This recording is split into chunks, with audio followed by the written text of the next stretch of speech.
मित्रांनो, बोर्ड परीक्षा काही दिवसांवरच आलेली आहे.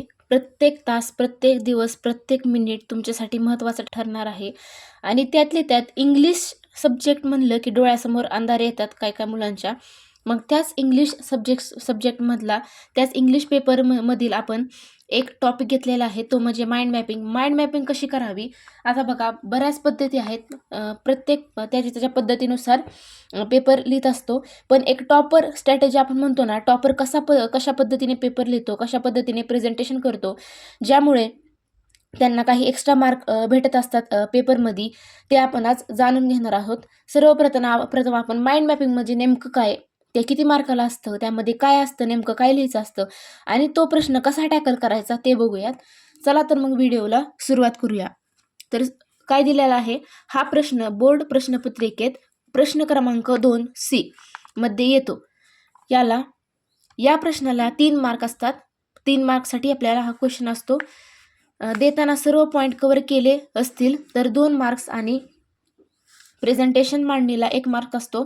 बघा मित्रांनो, जे पॉईंट क्वेश्चन पेपरमध्ये दिलेत ते पॉईंट कव्हर जर तुम्ही केले तर 2 मार्क्स भेटतात आणि प्रेझेंटेशन तुम्ही कसं ते मांडताय, कसं प्रेझेंट करताय त्यासाठी 1 मार्क असतो. माइंड मॅप म्हणजे एक दिसणारी एकत्रित केलेली माहिती असते. ती माहिती इतर शाखांमध्ये सहसंबंध दाखवणारी असते. ती माहिती एका मध्यवर्ती संकल्पनेवर आधारित असते. मध्यवर्ती संकल्पना ही चित्राच्या स्वरूपामध्ये पानाच्या मधोमध रेखाटून त्याभोवती मुख्य संकल्पना रेखाटल्या जातात. मध्ये मुख्य संकल्पना, त्यानंतर त्याच्या उपसंकल्पना आणि नंतर इतर संकल्पना, अशा पद्धतीची मांडणी असते. म्हणजे आपण ट्री डायग्राम कसं काढतो त्या पद्धतीने त्याची मांडणी करायची आहे. नंतर हा प्रश्न कसा सोडवायचा, म्हणजे या प्रश्नाला कसं टॅकल करायचं. पहिलं म्हणजे दिलेल्या सूचना प्रथम काळजीपूर्वक वाचणे. यामध्ये काय करायचं, आपल्या बोर्ड क्वेश्चन पेपरमध्ये आपल्याला कशा पद्धतीने क्वेश्चन दिला आहे, त्या काय काय टॉपिक त्याच्यात मांडलेले आहेत, काय आपल्याला कव्हर करायचं आहे ते व्यवस्थित आधी रीड करून घ्यायचंय. नंतर मध्यवर्ती संकल्पना पानावर मध्यभागी लिहा. मध्यवर्ती संकल्पना म्हणजे मेन टॉपिक काय त्याचा. आता सपोज आपल्याला एक प्रश्न दिला की बोर्ड पेपर प्रेझेंटेशन किंवा मग HSC बोर्ड प्रिपरेशन, मग आपल्याला ते मध्यभागी लिहायचं आहे सेंटरला. नंतर तुमची आयडिया वापरून वेगवेगळ्या पद्धतीने माइंड मॅप करू शकता. माइंड मॅप वेगवेगळ्या पद्धतीचे असतात. आपल्याला जशी मांडणी करायची असते त्यानुसार माइंड मॅप असतात.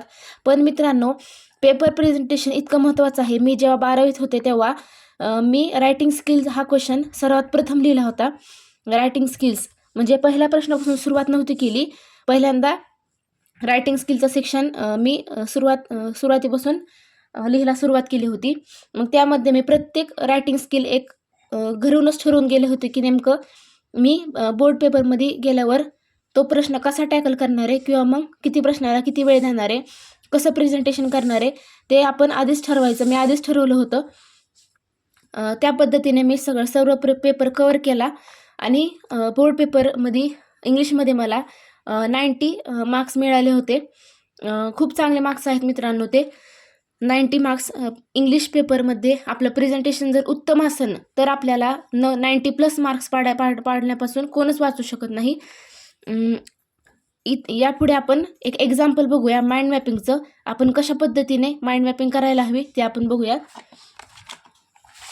बघा, इथं काय प्रश्न दिला आहे, develop a mind map preparation for the English subject. आता preparation for the English subject काय विचारलंय आपल्याला, आपण इथे बघितलं. पहिल्यांदा क्वेश्चनवर फोकस करायचा. काय विचारले, प्रिपरेशन फॉर द इंग्लिश सब्जेक्टमध्ये इंग्लिश सब्जेक्टसाठी कसं प्रिपेअर कराल ते आपला मेन टॉपिक आहे. मग तो टॉपिक मध्ये लिहिला. मग त्याचे ब्रांचेस काढायचे. 4 ब्रांचेस काढलेत. आपल्याला माहिती इंग्लिशमध्ये काय असतं, रायटिंग स्किल असतं, प्रोज असतं, नॉवेल असतं आणि पोएट्री असते. मग ते 4 टॉपिक तिथे लिहिले. मग त्याचे परत सब टॉपिक लिहिले. रायटिंग स्किलमध्ये काय काय असतं, ग्रुप डिस्कशन येतं, व्हर्च्युअल मेसेज येतं, माइंड मॅपिंग येतं. नंतर पोएट्रीमध्ये पोएटिक डिव्हाइस असतात, ॲप्रिसिएशन येतं. नंतर नॉवेलमध्ये कॉन्फ्लिक्ट असतं, कॅरेक्टर असतं, प्लॉट असतं आणि सेटिंग असतं.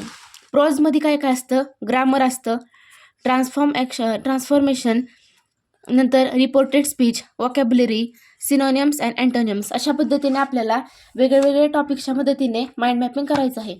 आता बघूयात आपण बोर्ड पेपरमध्ये आपल्याला कशा पद्धतीने माइंड मॅपिंग करायचं आहे. बघा मित्रांनो, हे एक एक्झाम्पल आहे माइंड मॅपिंगचं. सेम असंच मी जेव्हा बोर्डमध्ये माइंड मॅपिंग करत होते हीच पद्धत वापरली होती. असं माइंड मॅपिंग केलं होतं आणि त्याला असं कलरिंग केलं होतं थोडं वेळ पुरत नाही, पण आपल्याला वेळ काढावा लागतो. पेपर प्रेझेंटेशनसाठी आपल्याला जास्त लक्ष द्यावं लागणार आहे पेपरमध्ये. ते 3 तास खूप महत्त्वाचे असतात. खूप बारकाईने ते 3 तास आपल्याला तिथं युटिलाइज करायचं असतं. आपला वेळ तिथं आपल्याला चांगल्या पद्धतीने युटिलाइज करायचा असतो. आपलं नॉलेज तिथं सर्व युटिलाइज करायचं असतं. मग काही तर विचारले preparation for the HSC board exam हा क्वेश्चन आला होता. मग क्वेश्चन होता मग काय तिथं त्याचे ब्रांचेस काय लिहिलेत, रिपीट इन्फॉर्मेशन, रिसोर्सेस आपण एक्झाम तयारीसाठी काय काय रिसोर्सेस वापरणार आहे, टेस्ट स्ट्रक्चर आपण त्याची पडताळणी कसं करणार आहे आणि सब्जेक्ट कोणकोणते सब्जेक्ट आहेत. मग नंतर रिपीट इन्फॉर्मेशनमध्ये ओरल येतं, इन रायटिंग येतं. रिसोर्सेसमध्ये आपण काय वापरणार आहे, बुक्स, नोट्स, ऑनलाईन पद्धतीने पण अभ्यास करतो. टेस्ट स्ट्रक्चरमध्ये काय येते, नंतरचा जो टॉपिक आहे तो म्हणजे सब्जेक्ट, कोणकोणते सब्जेक्ट आहेत जसं की फिजिक्स, बायोलॉजी, मॅथ. अशा पद्धतीने आपण माइंड मॅपिंग करू शकतो. अशा पद्धतीनेच तुम्ही माइंड मॅपिंग करा. तुम्हाला चांगल्या प्रकारे मार्क मिळतील माइंड मॅपिंगमध्ये. माइंड मॅपिंग हा मित्रांनो खूप चांगली रायटिंग स्किल आहे. जास्त मार्क मिळवून देणार आहे. त्याच्यात असं काही मेन स्टेप्स नाही आहेत. आपल्या मनाने सगळं करायचं आहे.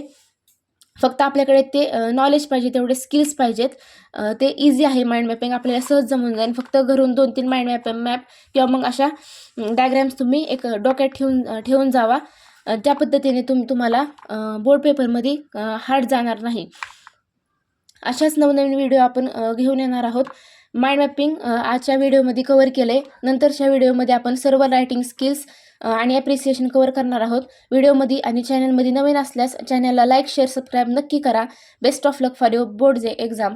थँक्यू.